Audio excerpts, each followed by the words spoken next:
Everybody, welcome to another edition of Mike Talk. You know the drill. It's our time in the Word every morning for 5 minutes or so, just to get our day started and ready to go. It's Saturday. Hope to see you at church tomorrow, Eastview.church, all the regular channels, all the regular places. Excited about this time of the year.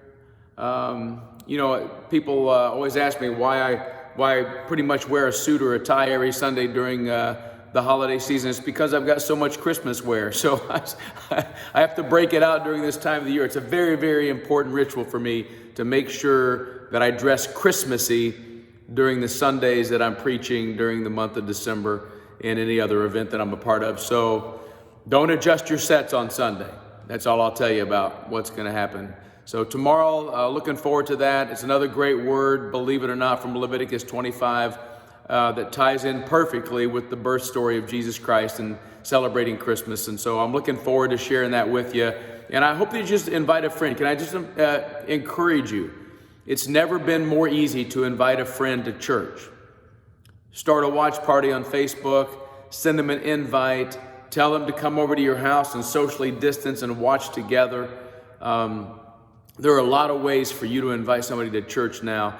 And they don't even have to leave their home, but they get the same message and get the same feel for what is going on with the people that you call family at Eastview. So Eastview.church, 9 and 11, you can come live if you want to the normal campus. Everything's safe and we're following all the guidelines. Or you can go to Bloomington campus at 10 o'clock. So that's the end of the commercial. I just want to invite you all the time. I just don't want you to miss it. And so that's the whole thing. Luke chapter 1, we're going back to the angel Gabriel appearing to Mary and giving her the instructions and telling her exactly what is going on. I want to remind us that because we are so familiar with the story, we sometimes don't grasp it with the same, shock and awe that would have happened to a little teenage Jewish girl who lived in the northern part of Israel. But I want you to hear what the angel says. He says, "Do not be afraid. You found favor with God. Behold, you'll conceive in your womb and bear a son. You shall call his name Jesus." That was very clear to both her and Joseph. But look at verse 32. "He will be great. He will be called the Son of the Most High. And the Lord God will give him the throne of his father David, and he will reign over the house of Jacob forever, and of his kingdom there will be no end." There's several things that are very, very powerful in there. I just want to share a few of them with us today. As we kind of get our hearts ready for a day of worship and a day of closer celebrating why Jesus came into the world, it's the fulfillment of so many things. He will be great and will be called the Son of the Most High. When you think of people understanding God as the Most High, there's no one higher than him, no one more elevated, and he's the Son of the Most High. Remember, they lived in the era of Caesar Augustus, who played really highly on this idea that his stepfather, but his father, Julius Caesar, after his death, had been deified. In other words, the Senate in Rome made him a god and called him a god.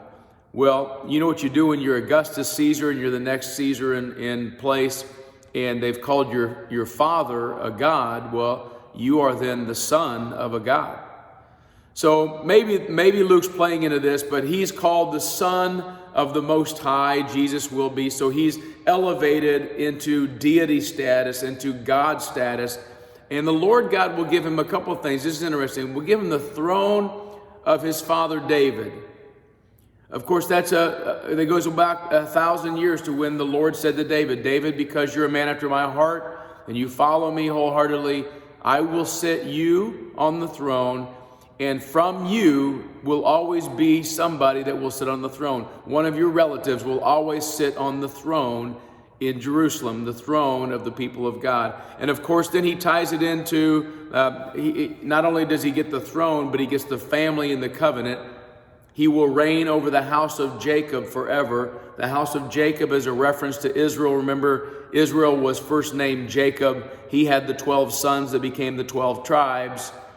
And so he's saying, you will reign over the house of Jacob. That's the covenant that I have with the people of God. And of his kingdom, there will be no end. This is never going to end. The kingdom that I establish in your son, Mary, Jesus, is going to be the kingdom that's going to last forever. What a powerful promise. Mary, you're going to have a son. He's God. He is the fulfillment of the throne. He is the king. He is the promise of the covenant, and he is not going away. Those are 4 pretty good things to think about on this Saturday. I hope you enjoy some coffee. I hope you enjoy your family.